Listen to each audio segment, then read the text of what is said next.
Hi, my name is Brittany Clark, and during this presentation, I will be discussing the article, Outcomes of a Field Trial to Improve Children's Dietary Patterns and Physical Activity, which is based on the Child and Adolescent Trial for Cardiovascular Health, or CATCH.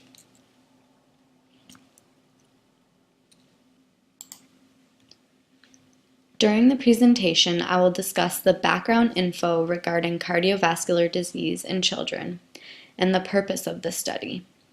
Then I will outline and explain the design and sample size, the intervention, and theory used, methods for implementing, carrying out, and evaluating the study, the results, the strengths and weaknesses, and finally the conclusion.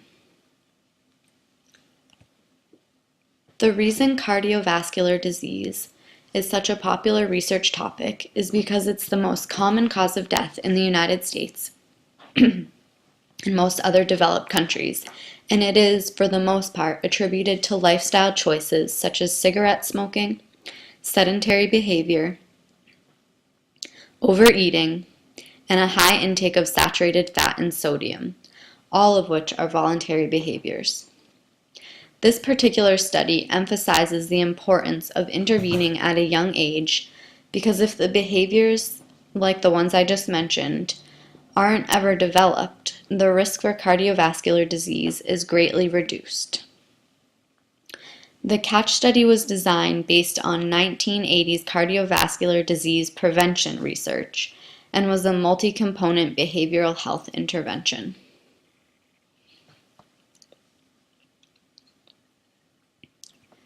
The population for the CATCH study were 5,106 initially third graders who were followed for 3 years from the fall of 1991 to the spring of 1994.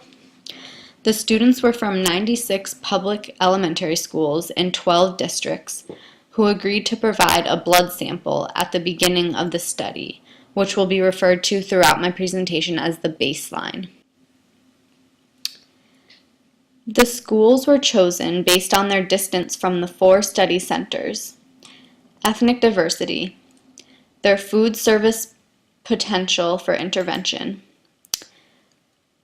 their commitment to offering at least 90 minutes per week of physical activity, and committing to participating in a 3-year study.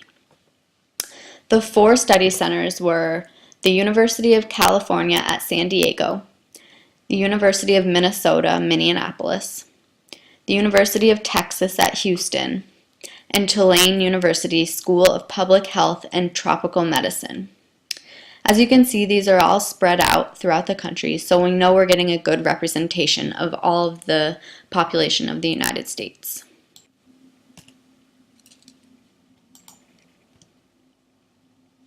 The design used in the CATCH study was a randomized control study in which 56 of the 96 schools were assigned randomly to the intervention, and the remaining 40 schools were assigned to the control. The intervention group was further broken into 2 groups of 28 schools. 28 of the intervention schools received a school-based program including food service modifications, physical education interventions, in the CATCH curricula. The other 28 intervention schools received the same school-based program, plus a family-based program. And the 40 control schools received the usual health, physical education, and food service programs, and none of the CATCH or family interventions. I'll go into more detail about the interventions later in my presentation.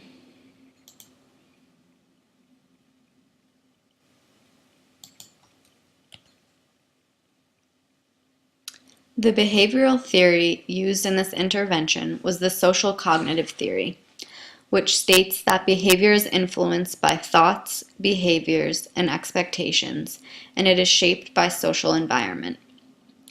It was clear to me that this was the theory because throughout the presentation there were examples of the 9 key concepts, which include reciprocal determinism, outcome expectations, self-efficacy, collective efficacy, observational learning, incentive motivation, facilitation, self-regulation, and moral disengagement.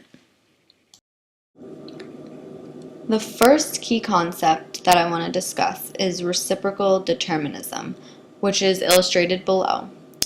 And this was important in the catch intervention because throughout the intervention, the researchers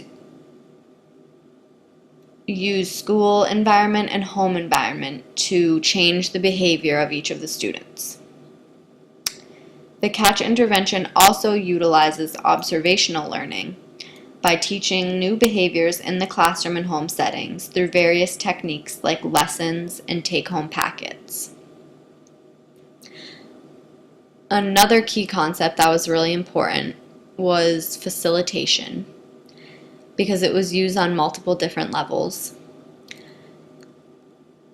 First, the food service workers and PE teachers were taught the lessons, and they in turn passed that information down to the students. So you can see that facilitation was used twice in those two settings.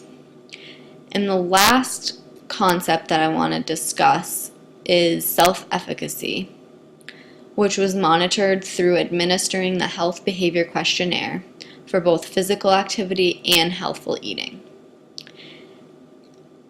And at the follow-up, it was found that there was no significant difference between the intervention and control groups when it came to self-efficacy.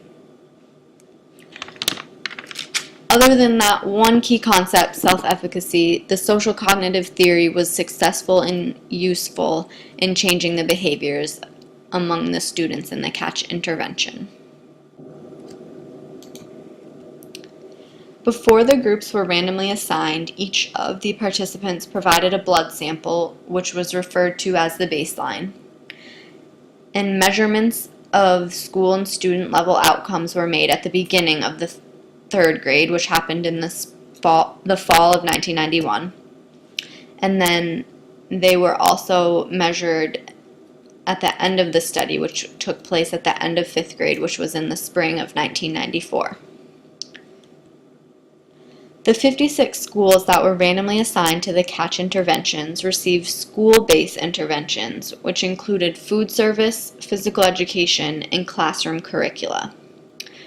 And then half of those schools, so 28 of the schools, received the same catch interventions plus family-based components, which included home curricula and family fun nights. Food service and PE interventions were continuous over the 3-year period, while the school and home curriculas occurred periodically throughout the 3 years. The two main components by which effectiveness of the catch intervention was measured were food service and PE. The goal of the food service intervention, which was called Eat Smart, was to reduce fat intake to 30% of energy intake and reduce saturated fat intake to 10% of total energy intake, and to also keep sodium levels within 600 to 1,000 milligrams per serving. As I mentioned before, the food service workers underwent training, and they got 1 day of training per year with monthly follow-ups. The catch PE intervention was pretty simple, and it was to increase moderate to vigorous physical activity to 40% of class time. And the PE teachers got 1 to 1.5 days of training per year.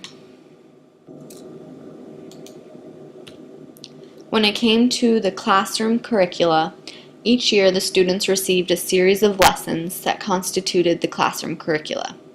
The third grade program was called Adventures of Hardy Hart and Friends, and they received 15 lessons throughout the year. The fourth grade program was called Go for Health 4, and that included 24 lessons. And the fifth grade program was called Go for Health 5, and that included 16 lessons. And the fifth grade also received the Facts for 5, and that was a program based on tobacco prevention.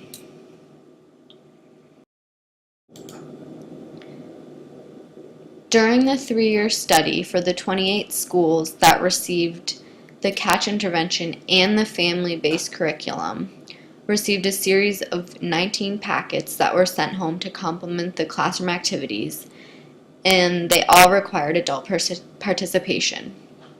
Additionally, the 3rd and 4th graders participated in family fun nights with their family members, and these included things like dance performances, healthful recipes, and food booths. For each step of the intervention, there was an outcome measurement in order to monitor and ensure credibility. The Eat Smart program was monitored by trained observers who collected products, menus, and recipes. The menus were analyzed using the Nutrition Data System of the University of Minnesota Nutrition Coding Center. The Catch PE intervention was assessed using the System for Observing Fitness Instruction, on which monitored lesson length and type of physical activity, and that is SOFIT.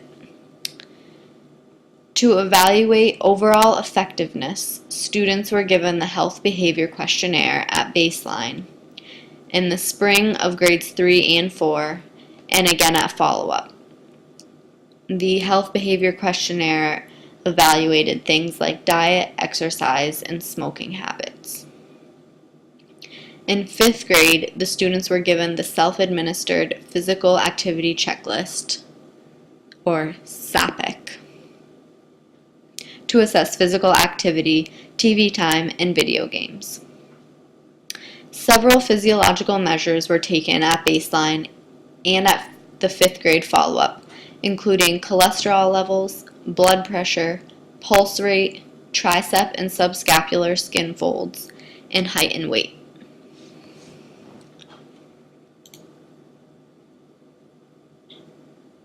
And lastly, aerobic fitness was assessed using a 9-minute timed run. Now I'm going to move on to the results of the study.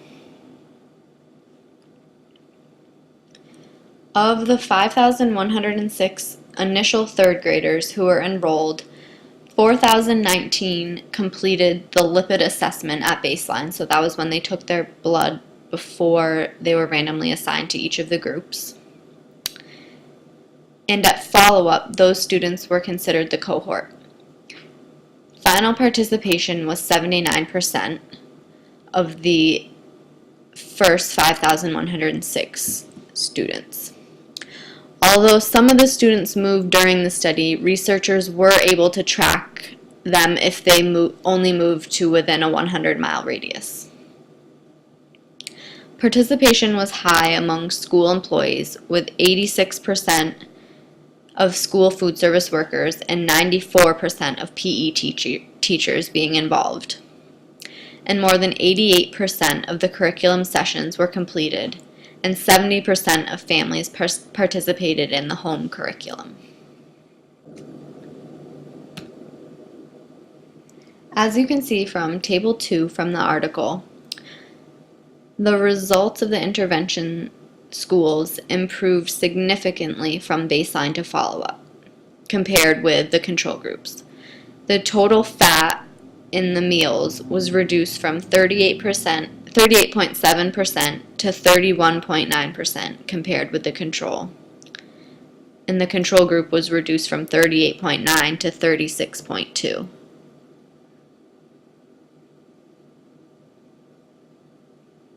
Saturated fat intake was also significantly reduced in the intervention group from 14.8% at baseline to 12% at follow-up, compared with 15.1% for the control group, and that was reduced to 13.7%.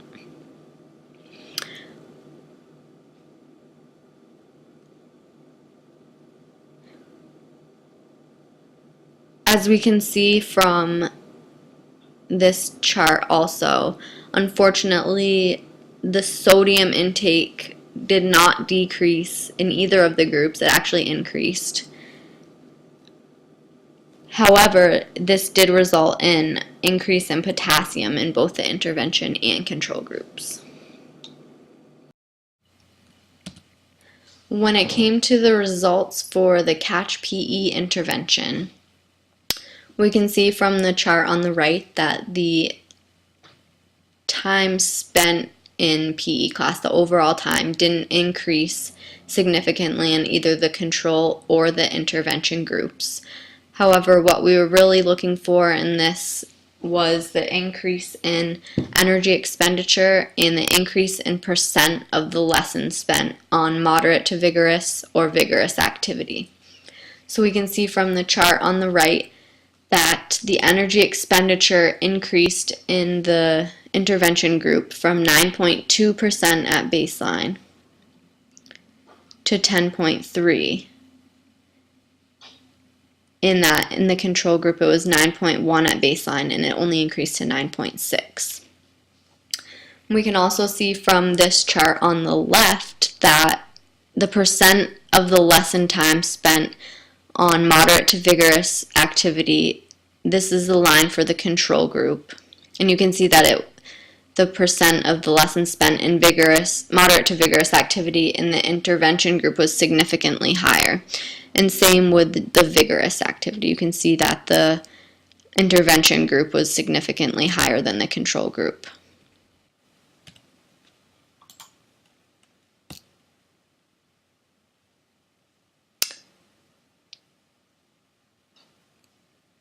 The 28 schools who received home curricula, as well as the Catch interventions, did report positive changes, but only when it came to dietary knowledge. The SAPIC, or the Self-Administered Physical Activity Checklist, that was given to only the 5th graders, showed a significantly higher report of vigorous physical activity among intervention schools. And as for the physiological measures, the cholesterol concentrations decreased in all schools. For the intervention group, it decreased from 4.93 to 4.35. In the control, it decreased from 4.41 to 4.38. But unfortunately, these numbers weren't enough to be considered significant.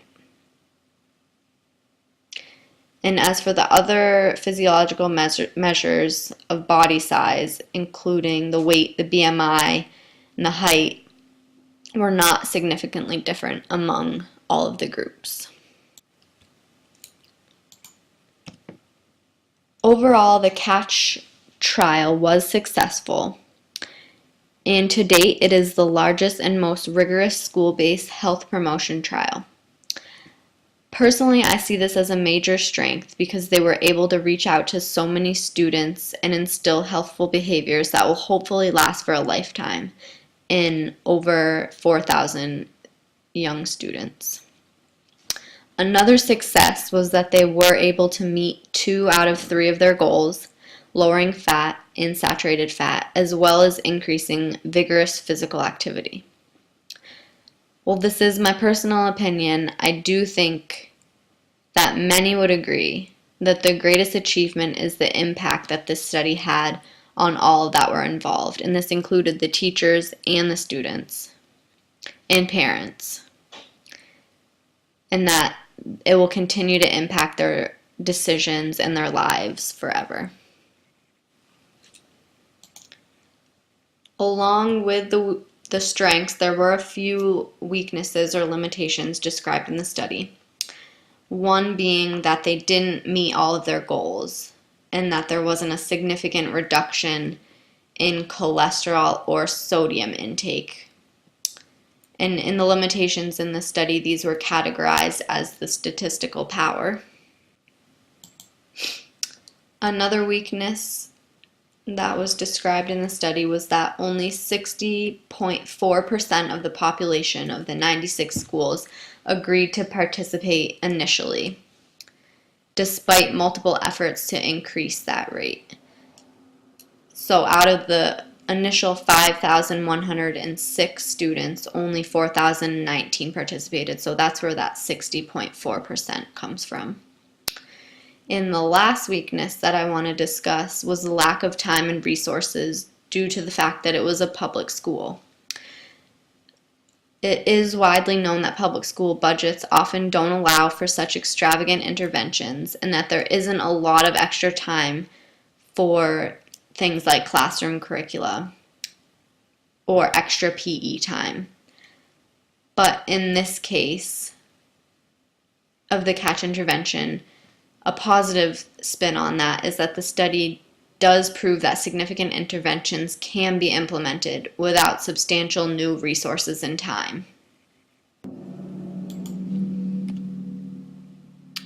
While there were some weaknesses, the Child and Adolescent Trial for Cardiovascular Health, or CATCH, was overall a great success. Incorporating the social cognitive theory, they were able to change the behavior and decrease the likelihood of cardiovascular disease among 4,019 3rd to 5th graders spread out across 96 public elementary schools, which is quite a great feat. Not only did they improve the lives of the participants, but they paved the way for other large-scale school-based interventions. Thank you for listening to my presentation.